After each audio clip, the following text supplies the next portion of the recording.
सिंध के महान कवि, महान नामवर तारिकदान, लेखक, शायर, अदीब शेख अयाज की याद में जो है इमाम अली डेथो की जानिब से सेवन के करीबी गांव मियां मोटन में एक सकावती शानदार मंच कचहरी तकरीब का इनेकाद किया गया है, जिसमें सिंध के मुख्तलिफ शहरों से महक़िक़, तारिकदान, अदीब व शायरों ने बड़ी तादाद में शिरकत की है। इसी हवाले से यहाँ पर मौजूद इन लोगों से भी बातचीत करते हैं कि वो शेख अयाज की ज़िंदगी पर क्या कहते हैं। मेरे ख्याल में ये एक अहम तकरीब है।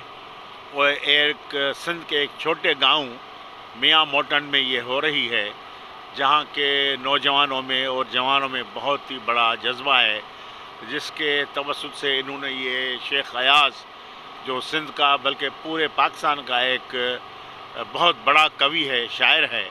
अदीब है, स्कॉलर है, दानिश्वर है, तो उसके हवाले से कर रहे हैं। मेरे ख्याल में ये एक अच्छी चीज़ है। तो मेरे ख्याल में ये तो गवर्नमेंट सतह पे इनके जो डेज़ हैं इनको याद करना चाहिए शेख अयाज को, लेकिन आपको पता है कि गवर्नमेंट अपने कामों में मसरूफ़ है। ये तो उनके लिए बहुत छोटे काम हैं, लेकिन हमारे लिए ज़िंदगी का सबसे बड़ा काम ये है कि हम अपने बुज़ुर्गों को याद करते हैं, जिन्होंने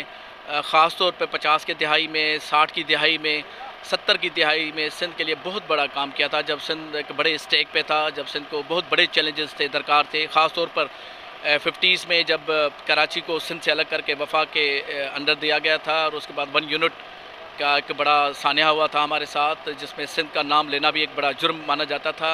और उसके अलावा लैंग्वेज को बड़ा थ्रेट था, जब उर्दू को कौमी ज़बान बनाने के लिए 50 की दिहाई में, 60 की दिहाई में बड़ा काम हो रहा था। तो हमारे पास फ्रंट लाइन में कोई 4-5 ऐसे लोग थे, जिसमें साईं इब्राहिम जोय साहब है, साईं जेम्स फ्रंट लाइन में थे, शेख अयाज थे, हशूब केवल रामानी, कामिल सोबो गया चंदानी। ये वो लोग थे जिन्होंने ना सिर्फ सिंध के लिए, लेकिन सिंध की वहदत, सिंध की लैंग्वेज, तहज़ीब को प्रोटेक्शन के लिए, उसको बचाव के लिए एक बहुत बड़ी मूव हलाई थी। उनमें शेख अयाज सबसे मुनफरद इसलिए था कि शेख अयाज की एक शायरी जो थी वो बहुत ज़्यादा लोगों को मोटिवेट कर रही थी, लोगों को अट्रैक्ट कर रही थी, लोगों को अपनी तरफ खींच रही थी। तो मैं तो कहता हूँ ये शेख अयाज हमारे कई दिहाओं तक एक डोमिनेंट कैरेक्टर रहे हैं, और मेरी हमेशा ख्वाहिश रही है कि शेख अयाज को ख़ास तौर पर नौजवान नस्ल को